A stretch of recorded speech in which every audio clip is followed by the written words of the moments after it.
दी पहचान भी मैं थोड़े सामने रखा। ये ईरान दा महान सूफी संत, ये दो ग्रंथ ने गुलिस्तां ते बोस्तां। हुण पंजाबी भाषा विभाग पंजाब गौरमेंट ने छाप दिते ने, पंजाबी दे छाप दिते ने, गुलिस्तां बोस्तां। उंज ये परशियन दे च, मूल फारसी दे च ने। ये फकीर शेख सादी कहंदा है, अज सोहबत दोस्ते रंजम, मैं दोस्तां तो बड़ा दुखी हाँ, मित्रां तो बड़ा दुखी हाँ। क्यों? लोकी मित्र लभदे ने, लोकी ते दोस्त लभदे ने। तू दोस्तां तो क्यों औखा है, मित्रां तो क्यों औखा है? कहंदा अज सोहबत दोस्ते रंजम, के इखलाक बदम हुसन नुमायत। मैं दोस्तां तो इस वास्ते औखा, ये मेरे औगणा नूं गुण कहंदे ने, मेरे कंडियां नूं फुल कहंदे ने, खुशामद करदे ने। और ये फकीर इंज कहंदा है, ई खुशामद गोए चंदी इबले हां। खुशामद करन वाले मनुख जाहिल होंदे ने, मूर्ख होंदे ने। ई खुशामद गोए चंदी इबले हां, रहजनानद रहजनानद रहजना। रहजन कहंदे ने डाकू नूं, ये डाकू ने, ये डाकू ने, ये डाकू ने जिहड़ी गल वधा के बयान करदे ने, खुशामद करदे ने। अगले दा सारा विकास ही रोक के रख देंदे ने, क्योंकि जिहड़ी खूबी उसदे च है ही नहीं, कि उस खूबी दी उपमा करी जानी है, बंदा उस खूबी नूं प्राप्त करेगा ही नहीं, क्योंकि उपमा तो हो ही रही है, उहदा विकास रुक जाएगा। इस वास्ते कहंदा है डाकू ने, ये डाकू ने, ये डाकू ने। पर अक्सर छोटे मनुखां नूं खुशामद सुनन दी आदत होंदी है, प्रसन्न होंदे ने, खुश होंदे ने, उन्हां नूं कोई वधा के बयान करे। ये फकीर कहंदा है, अज सोहबत दोस्ते रंजम, मैं दोस्तां दी सोहबत तो बड़ा दुखी हाँ, मित्रां तो बड़ा दुखी हाँ। क्यों? कि इखलाक बदम हुसन नुमायद, मेरी बद इखलाकी नूं बड़ी खूबसूरती नाल पेश करदे ने, भाव मेरे औगणा नूं गुण कहंदे ने। अगे चल के फकीर कहंदा है, ऐबम हुनरो कमाल बेनद, खारम गुल या समेन मायद। ऐब कहंदे ने गुनाहां नूं, औगणा नूं। मेरे पापां नूं पुन आखदे ने, मेरे औगणा नूं गुण कहंदे ने, मेरियां गलतियां नूं नेकियां कहंदे ने। खारम गुल या सुमेन मायद, खार कहंदे ने कंडियां नूं, खारम। यासमीन कहंदे ने ऐ फुल, नरगजी फुल। खार नमायद, मेरे कंडियां नूं चंबेली दा फुल कहंदे ने, मेरे पापां नूं पुन कहंदे ने, मेरी बदअखलाकी नूं बड़ी खूबसूरती नाल पेश करदे ने। मैं इन्हां दोस्तां तो बड़ा दुखी हां, इन्हां मित्रां तो बड़ा दुखी हां। अगां चल के बड़ी कीमती गल ये फकीर करदा है, को दुश्मन शौखे चशम बेबाक, ता ऐबे मरा बा मन नुमायद। ओ बेबाक दुश्मन किथे है, मैं लभ रहा, जिहड़ा मेरे मूंह दे उत्ते मेरे औगणां दा जिक्र करे। कम से कम मैनूं पता ते चले। मैं अर्ज करा, एक मित्र किसे विच अगर औगण हैन तो नहीं देख सकदा। चलो मैं इनू थोड़ा जिहा इस दे टाइम लवां। एक कहंदे ने दोख दृष्ट, एक कहंदे ने शुभ दृष्ट। अगर अगला मित्र है तो मनुख की दृष्टि शुभ होंदी है। शुभ तो मुराद ओहदे च गुण वेखदा, औगण नहीं वेखदा। जिवें मां अपने बच्चे च गुण वेखदी है, खूबियां वेखदी है, औगण नहीं वेखदी। इहनूं कहंदे ने शुभ दृष्ट। मित्र दे च मनुख गुणां नूं वेखदा है, क्योंकि दृष्टि शुभ है। दुश्मन दे च औगणां नूं देखदा है, क्योंकि दृष्टि दोख दृष्ट, दृष्टि दोख है, अशुभ दृष्टि है। इहदा यह मतलब नहीं कि मित्र दे च औगण नहीं ने, पर औगणां नूं वेखण वास्ते दोख दृष्टि चाहिदी है। वो मित्र कोल है नहीं, वो तो शुभ दृष्टि रखदा है, गुण देखदा है। ਤੇ ਜਿਹਦੇ ਚ ਔਗਣ ਦਿਖਾਈ ਦੇ ਰਹੇ ਨੇ ਇਹਦੇ ਮਤਲਬ ਨਹੀਂ ਉਹਦੇ ਚ ਗੁਣ ਨਹੀਂ ਨੇ, ਕੋਈ ਗੁਣ ਤੇ ਹੈਗੇ ਨੇ, ਪਰ ਦ੍ਰਿਸ਼ਟੀ ਦੇਖਣ ਵਾਲੀ ਦੋਖ ਹੈ। ਦੋਖ ਦ੍ਰਿਸ਼ਟ ਬੜੀ ਗਹਿਰੀ ਵੇਖਦੀ ਹੈ। ਸ਼ੁਭ ਦ੍ਰਿਸ਼ਟ ਮਨੁੱਖ ਨੂੰ ਉੱਪਰੋਂ ਉੱਪਰੋਂ ਵੇਖਦਾ ਹੈ। ਉੱਪਰੋਂ ਉੱਪਰੋਂ ਹਰ ਮਨੁੱਖ ਚੰਗਾ ਹੈ, ਇਹ ਵੀ ਮੈਂ ਅਰਜ਼ ਕਰਦੇ ਹਾਂ। ਉੱਪਰੋਂ ਉੱਪਰੋਂ ਹਰ ਮਨੁੱਖ ਨੇ ਨੇਕੀਆਂ ਰੱਖੀਆਂ ਨੇ, ਚੰਗਿਆਈਆਂ ਨੂੰ ਰੱਖੀਆਂ। ਸ਼ੁਭ ਦ੍ਰਿਸ਼ਟੀ ਰੱਖਣ ਵਾਲਾ ਮਨੁੱਖ ਉੱਪਰੋਂ ਉੱਪਰੋਂ ਹੀ ਵੇਖਦਾ, ਬਸ ਮੂੰਹ ਮੱਥਾ ਵੇਖਦਾ। ਦੋਖ ਦ੍ਰਿਸ਼ਟ ਰੱਖਣ ਵਾਲਾ ਤੇ ਖਲੜੀ ਉਧੇੜਦਾ। ਹੁਣ ਖਲੜੀ ਦੇ ਥੱਲੇ ਤੇ ਮਿੰਜ ਮਾਸ ਚਰਬੀ ਦੁਰਗੰਧ ਔਰ ਕੀ ਹੈ, ਗਹਿਰਾ ਜੋ ਦੇਖਦਾ ਹੈ। ਜਦ ਵੀ ਕਿਸੇ ਨੂੰ ਗਹਿਰਾ ਦੇਖੋਗੇ ਬੜਾ ਕੁਝ ਅਸ਼ੁਭ ਮਿਲ ਸਕਦਾ ਹੈ। ਕਿਉਂ? ਅਸ਼ੁਭ ਮਨੁੱਖ ਨੇ ਛੁਪਾਇਆ ਹੋਇਆ ਹੈ। ਜਿਵੇਂ ਗੰਦਗੀ ਨੂੰ ਢੱਕ ਕੇ ਰੱਖਣਾ ਪੈਂਦਾ, ਫੁੱਲਾਂ ਨੂੰ ਢੱਕਣ ਦੀ ਲੋੜ ਨਹੀਂ ਹੈ। ਇਹ ਵੀ ਮੈਂ ਅਰਜ਼ ਕਰਦਾ, ਫੁੱਲਾਂ ਦੇ ਉੱਤੇ ਚੱਦਰ ਪਾਉਣ ਦੀ ਲੋੜ ਨਹੀਂ ਹੈ, ਫੁੱਲਾਂ ਨੂੰ ਢੱਕਣ ਦੀ ਲੋੜ ਨਹੀਂ ਹੈ। ਜੋ ਕੁਝ ਵੀ ਢੱਕਿਆ ਜਾਂਦਾ ਹੈ ਹਮੇਸ਼ਾ ਡਸਟ ਨੂੰ, ਗੰਦਗੀ ਨੂੰ ਢੱਕਿਆ ਜਾਂਦਾ ਹੈ। ਮਨੁੱਖ ਨੇ ਵੀ ਜੋ ਕੁਝ ਢੱਕਿਆ ਹੈ ਉਹ ਚੰਗਾ ਨਹੀਂ ਹੋਵੇਗਾ, ਇਹ ਵੀ ਮੈਂ ਅਰਜ਼ ਕਰਦਾ। ਔਰ ਹਰ ਮਨੁੱਖ ਨੇ ਕੁਝ ਨਾ ਕੁਝ ਢੱਕਿਆ ਹੁੰਦਾ ਹੈ। ਦੋਖ ਦ੍ਰਿਸ਼ਟ ਰੱਖਣ ਵਾਲਾ ਮਨੁੱਖ ਪਰਦੇ ਇੱਕ ਪਾਸੇ ਕਰਦਾ ਹੈ ਔਰ ਦੋਖ ਦੇਖਦਾ ਹੈ। ਸ਼ੁਭ ਦ੍ਰਿਸ਼ਟ ਰੱਖਣ ਵਾਲਾ ਮਨੁੱਖ ਹੋ ਸਕਦਾ ਹੋਰ ਵੀ ਪਰਦੇ ਪਾ ਦੇਵੇ, ਉਹ ਜੋ ਦੋਖ ਨੇ ਉਹ ਨਾ ਦਿਖਾਈ ਦੇਣ। ਪਰਮਾਤਮਾ ਦਾ ਇਹ ਗੁਣ ਹੈ, ਸਤਿਗੁਰੂ ਢਾਕ ਲਿਆ ਮੋਏ ਪਾਪੀ ਪੜਦਾ, ਉਹ ਤੇ ਪੜਦੇ ਪਾਉਂਦਾ। ਪਰਮਾਤਮਾ ਔਗਣਾਂ ਤੇ ਸਾਡੇ ਪੜਦੇ ਪਾਉਂਦਾ ਹੈ। ਦੇਖੋ ਸਾਡਾ ਮਨ ਵੀ ਐਸਾ ਬਣਾ ਦਿੱਤਾ ਹੈ। ਹੁਣ ਐਸਾ ਕਿਹੜਾ ਮਨ ਹੈ ਦਿਨ ਦੇ ਵਿੱਚ ਕਿਸੇ ਵਕਤ ਬੁਰਾ ਨਾ ਸੋਚਦਾ ਹੋਵੇ, ਲੇਕਿਨ ਕਿਸੇ ਨੂੰ ਕੁਝ ਨਹੀਂ ਪਤਾ। ਪ੍ਰਭੂ ਨੇ ਪਰਦਾ ਪਾਇਆ ਹੋਇਆ ਹੈ। ਹੁਣ ਮੈਂ ਫਿਰ ਅਰਜ਼ ਕਰਾਂ, ਜੋ ਕੁਝ ਮਨੁੱਖ ਨੇ ਛੁਪਾਇਆ ਹੈ ਉਹ ਠੀਕ ਨਹੀਂ ਹੋਵੇਗਾ। ਕਿਉਂਕਿ ਠੀਕ ਜੋ ਕੁਝ ਆਉਂਦਾ ਉਹ ਤੇ ਬੰਦਾ ਹਥੇਲੀ ਤੇ ਲਈ ਫਿਰਦਾ, ਮੈਂ ਇਹ ਕੀਤਾ, ਮੈਂ ਇਹ ਕੀਤਾ, ਮੈਂ ਇਹ ਕੀਤਾ। ਹਮੇਸ਼ਾ ਗਲਤੀਆਂ ਨੂੰ ਮਨੁੱਖ ਛੁਪਾਉਂਦਾ ਹੈ, ਗੰਦਗੀ ਨੂੰ ਛੁਪਾਉਂਦਾ ਹੈ, ਔਗਣਾਂ ਨੂੰ ਛੁਪਾਉਂਦਾ ਹੈ। ਇਹਦੇ ਉੱਤੇ ਮੈਂ ਆਪਣੀ ਇੱਕ ਅਨੁਭਵੀ ਘਟਨਾ ਤੁਹਾਨੂੰ ਸਰਵਨ ਕਰਾਵਾਂ। ਦੇਸ਼ ਦੀ ਵੰਡ ਸਨ 47 ਚ ਹੋਈ। ਮੇਰਾ ਇੱਕ ਕਲਾਸ ਫੈਲੋ ਗਾਲਬਨ 20-25 ਸਾਲ ਬਾਅਦ ਮੈਨੂੰ ਜੋਧਪੁਰ ਦੇ ਚ ਮਿਲਿਆ। ਰੱਬ ਦੀ ਨੇਤ ਸਤਿਗੁਰਾਂ ਨੇ ਮੈਨੂੰ ਆਪਣੇ ਪ੍ਰਚਾਰ ਖੇਤਰ ਦੇ ਚ ਲੈ ਲਿਆ। ਉਹ ਰੇਲ ਦਾ ਇੰਜਨ ਚਲਾਉਂਦਾ ਸੀ, ਡਰਾਈਵਰ ਸੀ। ਜੋਧਪੁਰ ਤੋਂ ਫੁਲੇਰਾ ਜੈਪੁਰ ਤੱਕ ਚੱਲਦਾ ਸੀ, ਅਪ ਡਾਊਨ ਕਰਦਾ ਸੀ। ਉਹਨੂੰ ਕਿਧਰੇ ਪਤਾ ਚੱਲਿਆ ਵੀ ਇੱਥੇ ਜਿਹੜਾ ਪ੍ਰਚਾਰਕ ਆਇਆ ਹੈ ਇਹ ਮੇਰਾ ਕਲਾਸ ਫੈਲੋ ਹੈ। 7 ਦਿਨ ਦੀ ਉਹਨੇ ਛੁੱਟੀ ਲੈ ਲਈ, ਹਫਤਾ ਮੈਂ ਰਹਿਣਾ ਸੀ। ਮੈਨੂੰ ਮਿਲਣ ਵਾਸਤੇ ਆਇਆ, ਬੜੇ ਪਿਆਰ ਨਾਲ ਮਿਲਿਆ। ਉਹਦੀ ਅੱਖਾਂ ਵੀ ਭਰ ਆਈਆਂ। ਉਂਝ ਵੀ ਪਿਆਰ ਵਾਲੀ ਉਹ ਮੂਰਤੀ ਸੀ, ਸ਼ਰੀਫ ਵੀ ਬੜਾ।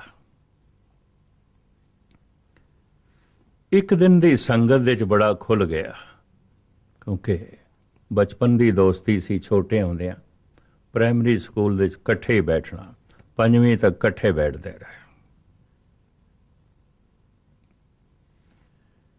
ਦੂਜੇ ਦਿਨ ਮੈਨੂੰ ਕਹਿਣ ਲੱਗਾ, ਗਿਆਨੀ ਜੀ ਮੈਂ ਇੱਕ ਤੁਹਾਨੂੰ ਰਾਜ਼ ਦੀ ਗੱਲ ਦੱਸਣ ਲੱਗਾ। ਮੈਂ ਆਪਣੀ ਪਤਨੀ ਨੂੰ ਵੀ ਨਹੀਂ ਦੱਸੀ, ਮੈਂ ਆਪਣੇ ਮਾਂ-ਬਾਪ, ਬੱਚੇ ਕਿਸੇ ਨੂੰ ਨਹੀਂ ਦੱਸੀ, ਤੁਹਾਨੂੰ ਦੱਸਣ ਲੱਗਾ। ਅੱਜ ਤੱਕ ਮੈਂ ਕਿਸੇ ਨੂੰ ਨਹੀਂ ਦੱਸੀ, ਤੁਹਾਨੂੰ ਦੱਸਣ ਲੱਗਾ। ਲੇਕਿਨ ਇੱਕ ਵਾਅਦਾ ਕਰੋ, ਕਿਸੇ ਨੂੰ ਦੱਸੋਗੇ ਨਹੀਂ। ਮੈਂ ਕਿਹਾ ਗੱਲ ਹੈ, ਜੇ ਤੂੰ ਆਪਣੀ ਪਤਨੀ ਨੂੰ ਵੀ ਨਹੀਂ ਦੱਸੀ, ਬੱਚਿਆਂ ਨੂੰ ਵੀ ਨਹੀਂ ਦੱਸੀ, ਮਾਂ-ਬਾਪ ਨੂੰ ਵੀ ਨਹੀਂ ਦੱਸੀ, ਮੈਨੂੰ ਵੀ ਨਾ ਦੱਸ। ਮੈਂ ਕਿ ਮੈਂ ਹੱਥ ਜੋੜ ਕੇ ਕਹਿੰਦਾ, ਮੈਨੂੰ ਵੀ ਨਾ ਦੱਸ, ਕਿਉਂਕਿ ਮੇਰਾ ਇਹ ਅਨੁਭਵ ਹੈ ਜੋ ਕੁਝ ਮਨੁੱਖ ਨੇ ਛੁਪਾਇਆ ਹੁੰਦਾ ਉਹ ਠੀਕ ਨਹੀਂ ਹੁੰਦਾ, ਗੰਦਾ ਹੁੰਦਾ। ਫੁੱਲਾਂ ਨੂੰ ਢੱਕਣ ਦੀ ਲੋੜ ਨਹੀਂ ਹੈ। ਜੋ ਤੂੰ ਰਾਜ਼ ਰੱਖਿਆ, ਛੁਪਾਇਆ, ਉਹ ਠੀਕ ਨਹੀਂ ਹੋਵੇਗਾ। ਤੇਰਾ ਚਿਹਰਾ ਮੇਰੇ ਸਾਹਮਣੇ ਬੜਾ ਸੋਹਣਾ ਹੈ, ਤੇਰੀ ਦੋਸਤੀ ਪੁਰਾਣੀ, ਤੂੰ ਮੈਨੂੰ ਨਾ ਦੱਸ। ਕਹਿੰਦਾ ਹੱਦ ਹੋ ਗਈ, ਮੇਰੇ ਮਨ ਤੇ ਬੜਾ ਬੋਝ ਹੈ। ਤੇ ਮੈਂ ਤੇ ਲੱਭਦਾ ਸੀ ਕੋਈ ਮਿੱਤਰ ਲੱਭੇ ਤੇ ਮੈਂ ਉਹਨੂੰ ਦੱਸਾਂ, ਅੱਜ ਤੁਸੀਂ ਮਿਲੇ ਹੋ। ਤੇ ਇਤਨੀ ਗਹਿਰੀ ਗੱਲ, ਰਾਜ਼ ਦੀ ਗੱਲ ਜੋ ਅੱਜ ਤੱਕ ਮੈਂ ਛੁਪਾਈ ਹੈ, ਕਿਸੇ ਨੂੰ ਨਹੀਂ ਦੱਸੀ, ਤੁਹਾਨੂੰ ਦੱਸਣ ਲੱਗਾ। ਤੁਸੀਂ ਇਤਨਾ ਵੀ ਵਾਅਦਾ ਨਹੀਂ ਕਰਦੇ, ਕਿਸੇ ਨੂੰ ਦੱਸੋਗੇ ਨਹੀਂ। ਮੈਂ ਕਿਹਾ ਮਿੱਤਰਾ ਗੱਲ ਧਿਆਨ ਨਾਲ ਸੁਣੀ, ਰਾਜ਼ ਤੇਰਾ ਹੈ ਨਾ? ਕਹਿਣ ਲੱਗੇ ਹਾਂ। ਤੇ ਮੈਂ ਕਿਹਾ ਰਾਜ਼ ਤੇਰਾ ਹੈ ਤੇ ਤੂੰ ਆਪਣੇ ਕੋਲ ਨਹੀਂ ਰੱਖ ਸਕਦਾ, ਤੇਰਾ ਰਾਜ਼ ਮੈਂ ਆਪਣੇ ਕੋਲ ਕਿਵੇਂ ਰੱਖਾਂਗਾ? ਜ਼ਰਾ ਅਕਲ ਤੋਂ ਤੇ ਕੰਮ ਲੈ, ਥੋੜੀ ਜਿਹੀ ਅਕਲ ਤੋਂ ਤੇ ਕੰਮ ਲੈ। ਰਾਜ਼ ਤੇਰਾ ਹੈ, ਤੂੰ ਛੁਪਾ ਨਹੀਂ ਸਕਦਾ, ਤੇਰਾ ਰਾਜ਼ ਮੈਂ ਕਿਵੇਂ ਛੁਪਾਵਾਂਗਾ? ਕਦੋਂ ਤੱਕ ਪਰਦੇ ਪਾਵਾਂਗਾ? ਮੈਨੂੰ ਨਹੀਂ ਦੱਸਣਾ। ਮੈਂ ਵਾਅਦਾ ਵੀ ਨਹੀਂ ਕੀਤਾ, ਉਹਨੇ ਦੱਸ ਦਿੱਤਾ।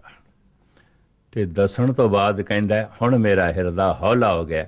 ਮੈਂ ਕਿਹਾ ਮਿੱਤਰਾ ਹੁਣ ਮੇਰਾ ਹਿਰਦਾ ਭਾਰਾ ਹੋ ਗਿਆ, ਤੂੰ ਆਪਣੇ ਅੰਦਰੋਂ ਪੱਥਰ ਕੱਢ ਕੇ ਮੇਰੇ ਅੰਦਰ ਪਾ ਦਿੱਤਾ। ਤੇ ਮੈਂ ਕਿਹਾ ਬੜਾ ਸੋਹਣਾ ਚਿਹਰਾ ਮੇਰੇ ਸਾਹਮਣੇ ਸੀ ਤੇਰਾ, ਹੁਣ ਕੁਝ ਹੋਰ ਦਿਖਾਈ ਦਿੰਦਾ। ਹੁਣ ਤੂੰ ਮੈਨੂੰ ਕੁਝ ਹੋਰ ਦਿਖਾਈ ਦਿੰਦਾ, ਹੁਣ ਮੈਨੂੰ ਤੂੰ ਡਰਾਵਣਾ ਲੱਗਦਾ। ਹੁਣ ਤੇਰੇ ਕੋਲ ਮੈਂ ਬੈਠਾ ਮੈਨੂੰ ਹੀ ਡਰ ਲੱਗਦਾ। ਤੂੰ ਚੰਗਾ ਨਹੀਂ ਕੀਤਾ, ਆਪਣਾ ਰਾਜ਼ ਦੱਸਿਆ। ਔਰ ਮੈਂ ਇਹ ਅਨੁਭਵ ਤੁਹਾਡੇ ਸਾਹਮਣੇ ਰੱਖ ਰਿਹਾ, ਹਰ ਮਨੁੱਖ ਦਾ ਰਾਜ਼ ਆਉਂਦਾ ਹੈ, ਔਰ ਜੋ ਕੁਝ ਮਨੁੱਖ ਨੇ ਛੁਪਾਇਆ ਉਹ ਠੀਕ ਨਹੀਂ ਹੋਵੇਗਾ, ਠੀਕ ਨਹੀਂ ਹੋਵੇਗਾ। ਦੋਖ ਦ੍ਰਿਸ਼ਟ ਰੱਖਣ ਵਾਲਾ ਮਨੁੱਖ ਅਗਲੇ ਦੇ ਪਰਦੇ ਚੁੱਕਦਾ ਹੈ, ਪਰਦਿਆਂ ਦੇ ਥੱਲੇ ਕੀ ਹੈ? ਖਲੜੀ ਉਧੇੜਦਾ ਹੈ। ਸ਼ੁਭ ਦ੍ਰਿਸ਼ਟ ਰੱਖਣ ਵਾਲਾ ਮਨੁੱਖ ਉੱਪਰ ਉੱਪਰ ਵੇਖਦਾ ਹੈ। ਉੱਪਰ ਉੱਪਰ ਤੇ ਹਰ ਮਨੁੱਖ ਸ਼ੁਭ ਹੈ, ਦਾਨੀ ਹੈ, ਗਿਆਨੀ ਹੈ, ਸਤਸੰਗੀ ਹੈ, ਪਾਠ ਕਰਦਾ ਹੈ, ਪੂਜਾ ਕਰਦਾ। ਉੱਪਰੋਂ ਉੱਪਰੋਂ ਤੇ ਹਰ ਬੰਦਾ ਠੀਕ ਹੈ। ਸ਼ੁਭ ਦ੍ਰਿਸ਼ਟ ਰੱਖਣ ਵਾਲਾ ਮਨੁੱਖ ਉੱਪਰੋਂ ਉੱਪਰੋਂ ਵੇਖਦਾ। ਹੁਣ ਇੱਕ ਮੈਂ ਉਦਾਹਰਣ ਦਿਆਂ, ਮਿੱਤਰ ਹੈ, ਹੁਣ ਸ਼ੁਭ ਦ੍ਰਿਸ਼ਟ ਕਰਕੇ ਉਹਦੇ ਸਾਰੇ ਗੁਣ ਹੀ ਗੁਣ ਦਿਖਾਈ ਦੇ ਰਹੇ ਨੇ। ਕਿਸੇ ਕਾਰਨ ਉਹਦੇ ਨਾਲ ਝਗੜਾ ਹੋ ਗਿਆ, ਲੜਾਈ ਹੋ ਗਈ, ਮਿੱਤਰਤਾ ਦੁਸ਼ਮਣੀ 'ਚ ਬਦਲ ਗਈ। ਹੁਣ ਦ੍ਰਿਸ਼ਟੀ ਵੀ ਬਦਲ ਗਈ, ਦੋਖ ਦ੍ਰਿਸ਼ਟ ਹੋ ਗਈ। ਹੁਣ ਉਹਦੇ 'ਚ ਔਗਣ ਹੀ ਔਗਣ ਦਿਖਾਈ ਦਿੰਦੇ। ਇਹਦਾ ਇਹ ਮਤਲਬ ਨਹੀਂ ਕਿ ਪਹਿਲੇ ਔਗਣ ਨਹੀਂ ਸਨ, ਪਹਿਲੇ ਵੀ ਸਨ, ਪਰ ਪਹਿਲੇ ਦ੍ਰਿਸ਼ਟੀ ਸ਼ੁਭ ਸੀ, ਉੱਪਰੋਂ ਉੱਪਰੋਂ ਵੇਖਦੀ ਸੀ। ਹੁਣ ਦੋਖ ਦ੍ਰਿਸ਼ਟ। ਇਸੇ ਤਰ੍ਹਾਂ ਦੁਸ਼ਮਣ ਦੇ ਵਿੱਚ ਵੀ ਇਹ ਨਹੀਂ ਕਿ ਕੋਈ ਗੁਣ ਨਹੀਂ ਨੇ, ਗੁਣ ਹਨ, ਪਰ ਦੋਖ ਦ੍ਰਿਸ਼ਟ ਹੋਣ ਕਰਕੇ ਮਨੁੱਖ ਗਹਿਰਾ ਦੇਖਦਾ ਹੈ, ਔਗਣਾਂ ਨੂੰ ਦੇਖਦਾ ਹੈ। ਗੁਰਬਾਣੀ ਦੀ ਸ਼ੁਭ ਦ੍ਰਿਸ਼ਟ ਰੱਖੋ। ਕਿਸੇ ਦੇ ਪਰਦੇ ਉਧੇੜਨ ਦੀ ਕੀ ਲੋੜ ਹੈ? ਕਿਸੇ ਦੀ ਖਲੜੀ ਉਧੇੜਨ ਦੀ ਕੀ ਲੋੜ ਹੈ? ਖਲੜੀ ਦੇ ਥੱਲੇ ਤੇ ਫਿਰ ਚਰਬੀ ਹੈ, ਦੁਰਗੰਧ ਹੈ, ਖੂਨ ਹੈ, ਹੱਡੀਆਂ ਨੇ। ਤੇ ਹਰ ਮਨੁੱਖ ਨੇ ਕੁਛ ਨਾ ਕੁਛ ਛੁਪਾਇਆ ਹੁੰਦਾ ਹੈ, ਛੁਪਾਇਆ ਹੁੰਦਾ ਹੈ। ਇਹ ਵੀ ਮੈਂ ਅਰਜ਼ ਕਰਦੇ ਹਾਂ, ਸਿਆਣਾ ਮਨੁੱਖ ਗੰਦਗੀ ਦਾ ਜ਼ਿਕਰ ਵੀ ਕਰੇਗਾ ਤੇ ਸਿਰਫ ਉਸ ਗੰਦਗੀ ਨੂੰ ਹਟਾਉਣ ਵਾਸਤੇ, ਮਿੱਤਰਤਾ ਦੇ ਨਾਤੇ। ਉਹ ਵੈਦ ਦੀ ਤਰ੍ਹਾਂ ਹੁੰਦਾ ਹੈ, ਸੁਜਾਨ ਵੈਦ ਦੀ ਤਰ੍ਹਾਂ ਹੁੰਦਾ ਹੈ।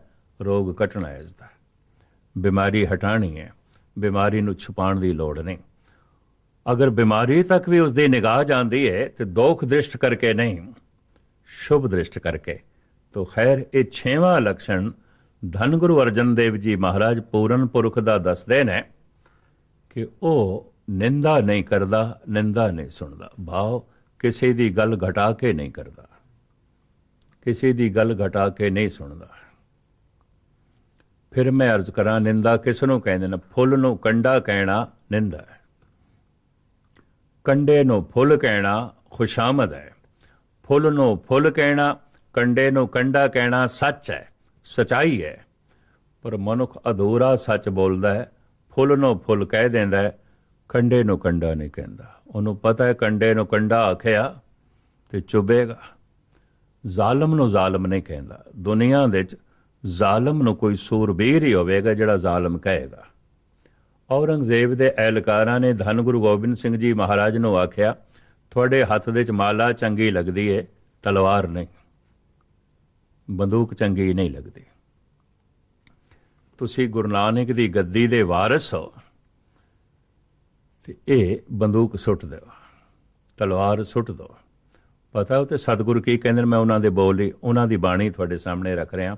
ਜ਼ਫਰਨਾਮਾ ਬਲਾ ਚਾਰ ਗੇ ਦਰਮਿਆ ਆਮਦਮ ਬਤਦਬੀਰੋ ਤੀਰੋ ਤੋਂ ਫੰਗ ਆਮਦਮ। ਮੈਂ ਲਾਚਾਰ ਹੋ ਕੇ, ਮਜਬੂਰ ਹੋ ਕੇ ਤਲਵਾਰ ਚੁੱਕੀ ਹੈ, ਖੁਸ਼ੀ ਨਾਲ ਨਹੀਂ ਚੁੱਕੀ। माला जपनी जपानी मेरी खुशी है, तलवार चलानी मेरी मजबूरी है। तलवार जो मैं उठाई है ये मेरी मजबूरी है। की मजबूरी है? चूंकारज हमा हीलते दरगुयस्त, हलालस्त बुरदम्ब शमशीर दस्त। मैं हथ जोड़ के किसे जालम दे पैरां नूं रोकना चाहवां, बई रुक जा, तेरे पैरां थले मजलूम गरीब लिताड़े जांदे ने, तू अपने कदम रोक। ते जे वो अपने कदम रोके ना तो ਉਹਦੇ ਪੈਰਾਂ ਨੂੰ ਤੋੜ ਕੇ ਵੀ ਉਹਨੂੰ ਰੋਕਣਾ ਮੈਂ ਆਪਣਾ ਧਰਮ ਸਮਝਦਾ। ਗੁਰੂ ਗੋਬਿੰਦ ਸਿੰਘ ਚੂੰਕਾਰਸ ਹਮਾ ਹੀਲਤੇ ਦਰਗੁਯਸਤ, ਹਲਾਲਸਤ ਬੁਰਦੰਬ ਸ਼ਮਸ਼ੀਰ ਦਸ। ਹਲਾਲ ਹੈ, ਜਾਇਜ਼ ਹੈ ਉਸ ਜ਼ਾਲਮ ਦੇ ਕਦਮਾਂ ਨੂੰ ਰੋਕਣ ਵਾਸਤੇ ਤਲਵਾਰ ਚੁੱਕ ਲੈਣੀ, ਸ਼ਸਤਰ ਚੁੱਕ ਲੈਣਾ। ਸ਼ਸਤਰ ਜ਼ਾਲਮ ਵੀ ਚੁੱਕਦਾ ਹੈ, ਸ਼ਸਤਰ ਸੰਤ ਵੀ ਚੁੱਕਦਾ ਹੈ। ਜ਼ਾਲਮ ਸ਼ਸਤਰ ਚੁੱਕਦਾ ਹੈ ਗਰੀਬ ਨੂੰ ਮਾਰਨ ਵਾਸਤੇ, ਸੰਤ ਸ਼ਸਤਰ ਚੁੱਕਦਾ ਗਰੀਬ ਨੂੰ ਬਚਾਉਣ ਵਾਸਤੇ, ਮਜ਼ਲੂਮ ਨੂੰ ਬਚਾਉਣ ਵਾਸਤੇ। ਹੁੰਦਾ ਤੇ ਦੋਵਾਂ ਕੋਲ ਸ਼ਸਤਰ ਹੈ। ਜੈਸੇ ਛੁਰਾ ਕਾਤਲ ਕੋਲ ਵੀ ਹੈ, ਛੁਰਾ ਡਾਕਟਰ ਕੋਲ ਵੀ ਹੈ। ਕਾਤਲ ਨੇ ਛੁਰਾ ਮਾਰਿਆ ਕਿਸੇ ਨੂੰ, ਅਗਲਾ ਬਚ ਗਿਆ, ਮਰਿਆ ਨਹੀਂ, ਤਾਂ ਵੀ ਇਰਾਦਾ ਕਤਲ ਦਾ ਮੁਕੱਦਮਾ ਤੇ ਉਸ ਤੇ ਬਣਦਾ ਹੀ ਹੈ। ਪਰ ਡਾਕਟਰ ਨੇ ਆਪਰੇਸ਼ਨ ਕੀ ਕਰਦਿਆਂ ਚਾਕੂ ਚਲਾਏ ਨੇ, ਮਰੀਜ਼ ਨਹੀਂ ਬਚਿਆ, ਮਰ ਗਿਆ, ਤਾਂ ਵੀ ਡਾਕਟਰ ਤੇ ਕਤਲ ਦਾ ਮੁਕੱਦਮਾ ਨਹੀਂ ਚੱਲ ਸਕਦਾ। ਕਿਉਂ? ਉਹ ਤੇ ਛੁਰੇ ਦੇ ਚੋਂ ਜ਼ਿੰਦਗੀ ਲੱਭ ਰਿਹਾ ਸੀ, ਮਰੀਜ਼ ਦੀ ਇਹ ਗੱਲ ਵੱਖਰੀ, ਉਹ ਮਰ ਗਿਆ। ਕਾਤਲ ਛੁਰੇ ਦੇ ਚੋਂ ਅਗਲੇ ਦੀ ਮੌਤ ਲੱਭ ਰਿਹਾ ਸੀ, ਇਹ ਗੱਲ ਵੱਖਰੀ ਕਿ ਉਹ ਬਚ ਗਿਆ। ਗੱਲ ਸਾਰੀ ਇਰਾਦੇ ਦੀ ਆਉਂਦੀ ਹੈ। ਡਾਕਟਰ ਦਾ ਇਰਾਦਾ ਹੀ ਨਹੀਂ ਸੀ ਮਾਰਨ ਦਾ, ਮਰ ਗਿਆ, ਗੱਲ ਵੱਖਰੀ ਹੈ। ਸੰਤ ਦੇ ਹੱਥ ਦੇ ਜਦ ਤਲਵਾਰ ਆਉਂਦੀ ਹੈ, ਉਹ ਡਾਕਟਰ ਦੇ ਹੱਥ ਦਾ ਛੁਰਾ ਹੈ। ਔਰ ਜ਼ਾਲਮ ਦੇ ਹੱਥ ਦੇ ਜਦ ਤਲਵਾਰ ਆਉਂਦੀ ਹੈ, ਉਹ ਕਾਤਲ ਦੇ ਹੱਥ ਦਾ ਛੁਰਾ ਹੈ। ਦੁਸ਼ਟਾਂ ਕੋਲ ਵੀ ਸ਼ਸਤਰ ਹੁੰਦੇ ਨੇ, ਸੰਤਾਂ ਕੋਲ ਵੀ ਸ਼ਸਤਰ ਹੁੰਦੇ ਨੇ। ਭਾਰਤ ਦੇ ਪ੍ਰਾਚੀਨ ਅਵਤਾਰੀ ਪੁਰਸ਼ ਸਾਰੇ ਸ਼ਸਤਰਧਾਰੀ ਨੇ। ਚੱਕਰਧਰ ਇੱਕ ਬੜਾ ਖੂਬਸੂਰਤ ਚੱਕਰ ਸੀ ਜਿਹਨੂੰ ਚਲਾਉਂਦੇ ਸਨ ਸ੍ਰੀ ਕ੍ਰਿਸ਼ਨ, ਸ਼ਸਤਰ ਸੀ। ਧਨਸ਼ਧਾਰੀ ਸਨ ਰਾਮ, ਗਦਾ ਸੀ ਹਨੂਮਾਨ ਕੋਲ, ਤ੍ਰਿਸ਼ੂਲ ਰੱਖਦੇ ਸਨ ਸ਼ਿਵ ਜੀ। ਸਾਰੇ ਚੋਟੀ ਦੇ ਪ੍ਰਾਚੀਨ ਅਵਤਾਰੀ ਪੁਰਸ਼ ਸ਼ਸਤਰਧਾਰੀ ਸਨ।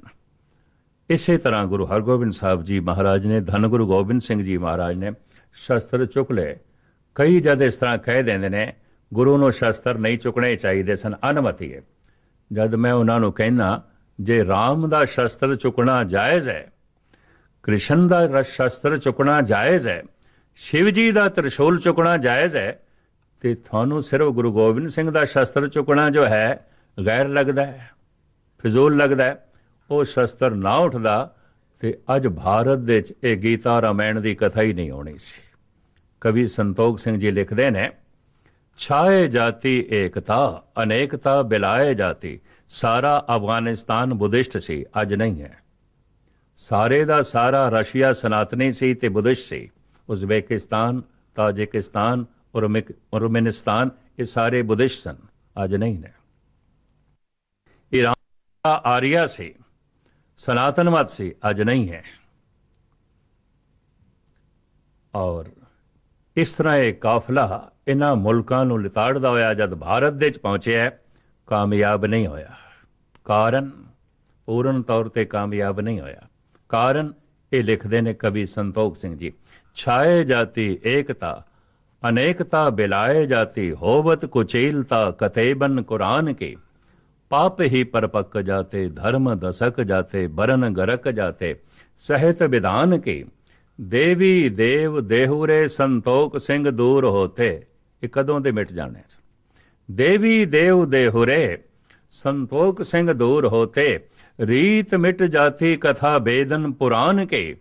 श्री गुरु गोबिंद सिंह पावन परम मसूर। मूरत ना होती जो पे करना निदान की। ऐसी बख्शिश भरी मूर्ति ना होंदी सनातनी मंदिर भारत विच नहीं रहने सन, जिवें अफगानिस्तान विच नहीं रहे। गीता रामायण की कथा नहीं होनी सी जिवें अफगानिस्तान विच नहीं है। सारे बोधी सन, सारे सनातनी सन। भारत की रूपरेखा भी यह हो जानी सी।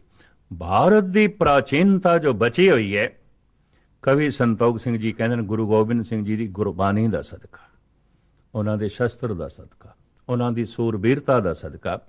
ਇੱਕ ਸੰਤ ਜਦ ਸ਼ਸਤਰ ਚੁੱਕਦਾ ਹੈ ਤਾਂ ਗਰੀਬ ਨੂੰ ਬਚਾਉਣ ਵਾਸਤੇ, ਧਰਮ ਨੂੰ ਬਚਾਉਣ ਵਾਸਤੇ, ਮਜ਼ਲੂਮ ਨੂੰ ਬਚਾਉਣ ਵਾਸਤੇ, ਇੱਕ ਜ਼ਾਲਮ ਜਿਹਾ ਸ਼ਸਤਰ ਚੁੱਕਦਾ ਹੈ ਦੂਜੇ ਨੂੰ ਮਿਟਾਉਣ ਵਾਸਤੇ, ਮਾਰਨ ਵਾਸਤੇ। ਇਹ ਨੀਅਤ ਦੀ ਗੱਲ ਹੁੰਦੀ ਹੈ, ਇਰਾਦੇ ਦੀ ਗੱਲ ਹੁੰਦੀ ਹੈ।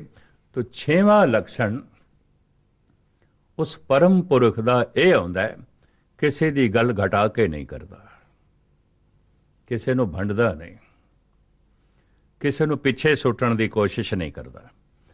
ਅਗਰ ਉਸਦੇ ਰੋਗ ਦਾ ਜ਼ਿਕਰ ਵੀ ਕਰਦਾ ਹੈ ਤਾਂ ਰੋਗ ਮਿਟਾਉਣ ਵਾਸਤੇ।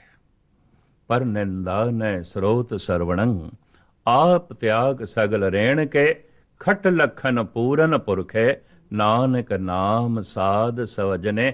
ਇਹ 6 ਲਕਸ਼ਣ ਨੇ ਪੂਰਨ ਪੁਰਖ ਦੇ।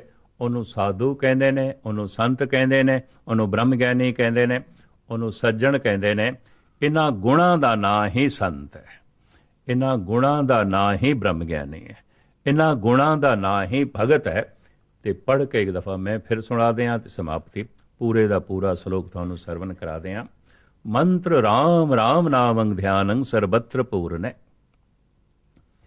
ਗਿਆਨੰ ਸਮ ਦੁਖ ਸੁਖੰ ਜੁਗਤ ਨਿਰਮਲ ਨਿਰਵੈਰਣੇ, ਦਿਆਲੰ ਸਰਬਤਰ ਜੀ ਪੰਚ ਦੋਖ ਬਿਵਰਜਤੇ, ਭੋਜਨੰ ਗੋਪਾਲ ਕੀਰਤਨੰ ਅਲਿਪ ਮਾਇਆ ਜਲ ਕਮਲ ਰਹਿਤੇ, उपदेशं सम मित्र सत्रे भगवंत भगत भावने, पर निंदा न स्रोत सरवणं आप त्याग सगल रेण के, खट लखन पूरन पुरखे नानक नाम साध सवजने। ਇਹ 6 ਲਕਸ਼ਣ ਜਦ ਵੀ ਤੁਹਾਨੂੰ ਕਿਸੇ 'ਚ ਦਿਖਾਈ ਦੇਣ, ਉਹ ਬ੍ਰਹਮ ਗਿਆਨੀ ਹੈ, ਉਹ ਸੰਤ ਹੈ, ਉਹ ਪੂਰਨ ਪੁਰਖ ਹੈ, ਉਹ ਰੱਬ ਨਾਲ ਜੁੜੀ ਹੋਈ ਆਤਮਾ ਹੈ। ਉਹ ਆਪਣੇ ਵਿੱਚ ਇਹ 6 ਲਕਸ਼ਣ ਰੱਖਦਾ ਹੈ। ਇਹ ਧੰਨ ਗੁਰੂ ਅਰਜਨ ਦੇਵ ਜੀ ਮਹਾਰਾਜ ਨੇ ਤੁਛ ਬੁੱਧੀ ਅਨੁਸਾਰ ਜੋ ਵਿਚਾਰ ਇਹਨਾਂ ਦਿਨਾਂ 'ਚ ਆਪ ਜੀ ਦੇ ਸਾਹਮਣੇ ਰਖਾਈ ਹੈ, ਕਰਵਾਈ ਹੈ, ਕਬੂਲ ਕਰ ਲੈਣੀ, ਪ੍ਰਵਾਨ ਕਰ ਲੈਣੀ। ਤਰੁੱਟੀਆਂ ਲਈ क्षमा ਕਰਨੀ, ਭੁੱਲ ਚੁੱਕ ਦੀ क्षमा। ਵਾਹਿਗੁਰੂ ਜੀ ਕਾ ਖਾਲਸਾ,